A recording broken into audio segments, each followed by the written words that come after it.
trying to get my car ready for vacation. It's got a couple major problems.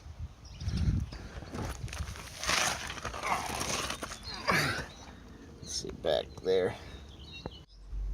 Had to replace the bar that holds the gas tank in because it fell off and started scraping against the ground. Probably should buy a full replacement instead of using just a metal bracket, but that's for later.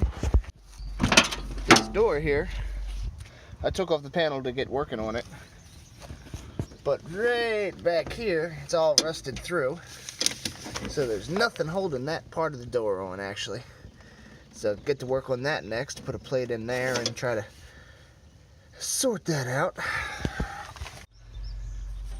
Got a little bit of an oil leak going on, but I think for the most part I can fix that with some oil additive.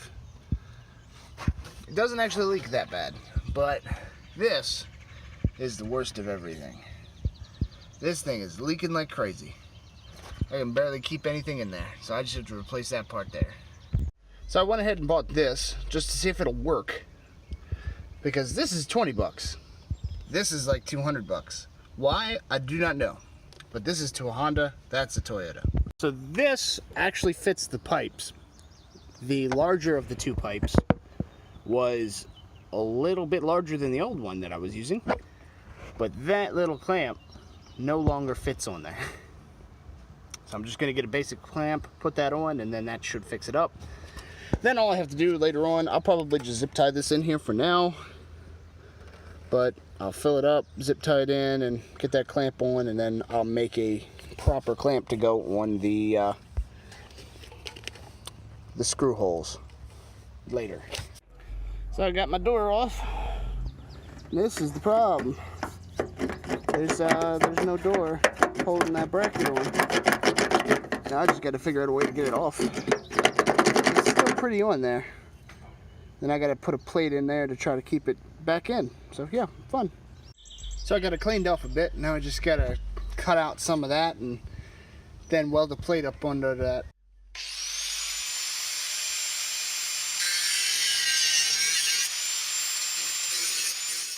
Made some decent enough progress on that one.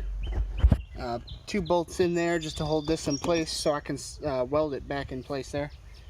I'm fairly certain, well, I don't know if I want to weld it or solder it, because I'm a lot better at soldering than I am at welding. Okay, so I obviously overestimated my skills.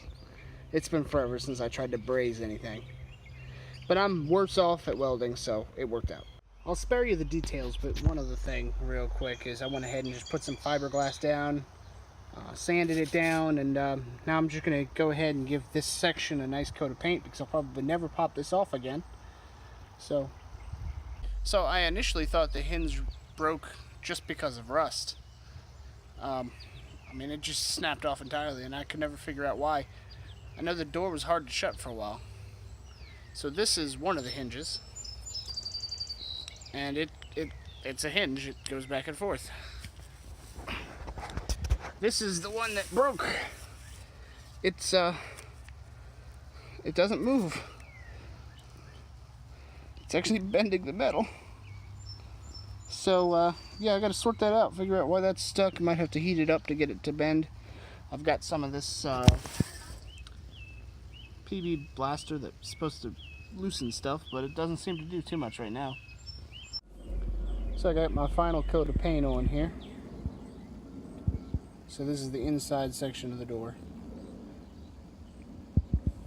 And I'm painting the brackets over there. Finally got that one bracket to go back and forth. It's just a pain. So I got back from vacation. The car made it through. I got the majority of stuff that I needed to get done to get it working. Done. Still, it's pretty janky. Now, one of the mistakes I did make is I tried to paint the hood and the trunk, or repaint them anyway, because the paint that I had used originally was coming out and rusting and all sorts of stuff. I tried to use the polyurethane roll-on method. I made the mistake of using a normal roller. So, essentially, I don't know if it'll make out on the camera here, So there's little bubbles everywhere where the roller just globbed up the paint. I mean, the paint color's good, but I definitely probably won't use that paint again. It was Durabac. It was insanely thick. I'm trying to think what I would say. It was almost like if you let paint set out too long. I mean, it was like twice as thick as normal paint.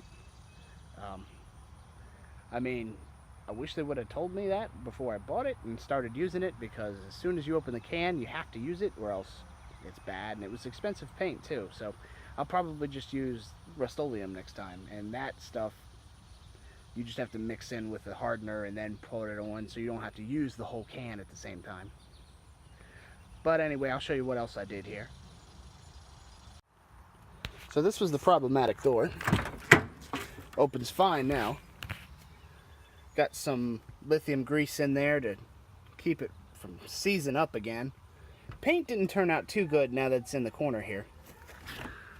Hopefully now that I used that truck bed liner paint, it won't rust as easy.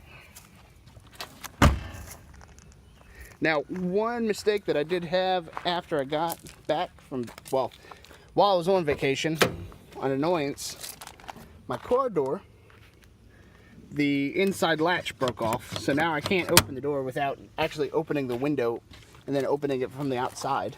So that's embarrassing. Here's the hood from a different angle. I don't know if it'll show up on camera. Like I said, it was real splotchy. I mean, that stuff came on so thick that it just did not thin out. And you can see different layering spots. I like the texture. I wanted the texture. It's just, it wasn't even. It wasn't even coverage at all. As far as the power steering goes, I got that latched up with one of those metal clamps. Now, once I fixed that, I realized it was still spraying fluid everywhere. And it wasn't just that part that was messed up. So, the hose in the back here, the old one, right on this spot, had, I guess, become separated. And this is the pressure hose. So, basically, you wouldn't see it if the engine was running. You'd actually have to get somebody to turn the wheel, and then stuff would just spray everywhere. So that was a pain to fix. The top part, where that bolt is, that was actually the easiest. All I had to do was just get down at it and turn it the best I could. I was worried I was going to break it as hard as it was to turn. But down there, I don't know if you could, yeah, you can almost see it. So there's a bolt there.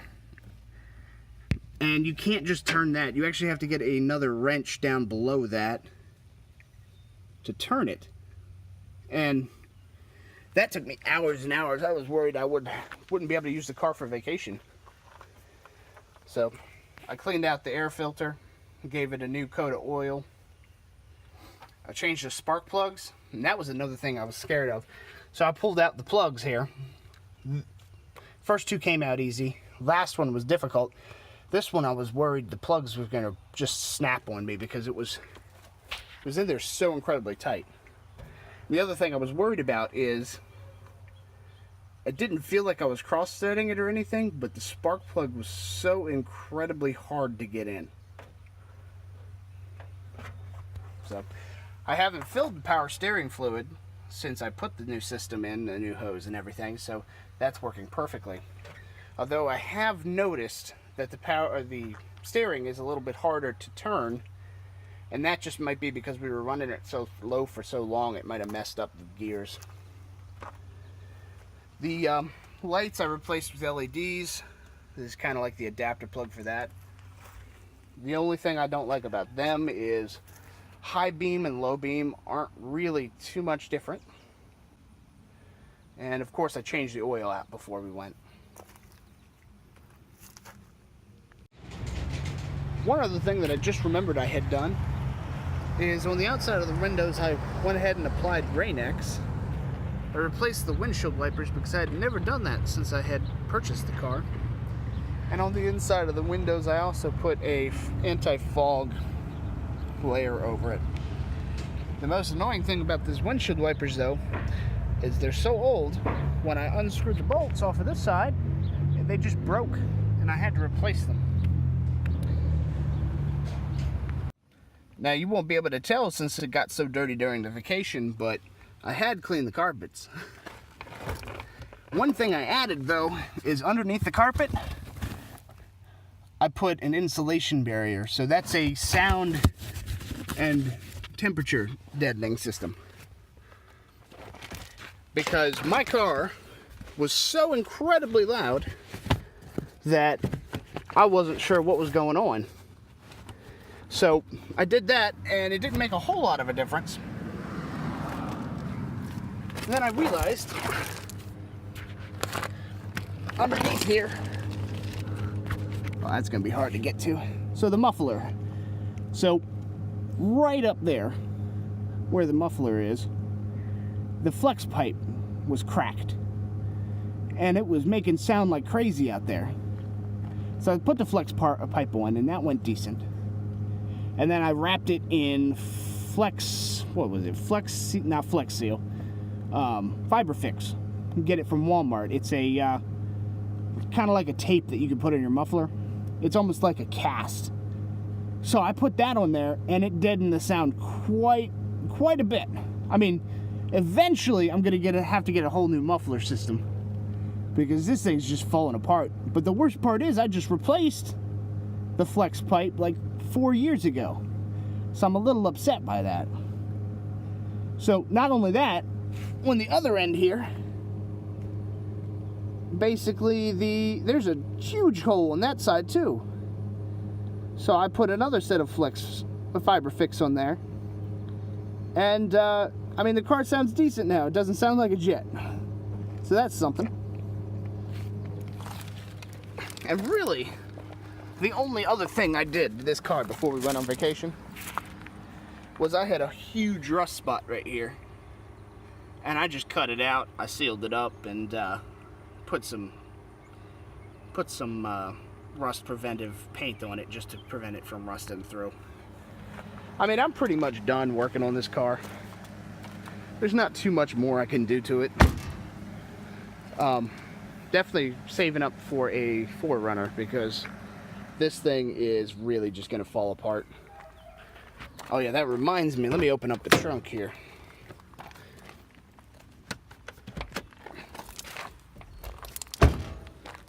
It's like I was working on it, putting in sealant and stuff. And ignore all the junk that I got in here. So, I was laying this down, and I noticed back here, there's a huge rust spot. If I push on that hard enough, it's actually just gonna go straight through. And the most concerning part is that's right where the shock is for the back. So, yeah, it's gonna die. I mean, there's really not too much more I can do with rust on this vehicle. So, I mean, if I was really concerned about keeping it, I'd probably just strip everything down, sand all the rust off, repaint it over, but that's several $1,000s, and I'm not going to deal with that. But it served its purpose, made it all the way to Virginia Beach. We had some fun, so give it another year and it'll probably be dead. Well, with the exception of rust, I mean, it does have a good amount of life in it. It's a Toyota. It's only got 220,000 miles. Granted, I do run it sometimes a little harder than I should. I mean, it's only 4 cylinders. Probably only got like 90 horsepower left. I mean, it was started out, I think, stock, it's 124. But, I mean, it's not supposed to be a fast car. I overload it, and I just make a mess of the thing. But it's been a nice car. I mean, I really don't have any complaints about it. But that's all I got for this video. Hope you enjoyed it, mostly, whatever. Doesn't matter. As far as I'm concerned, I like getting this done. So.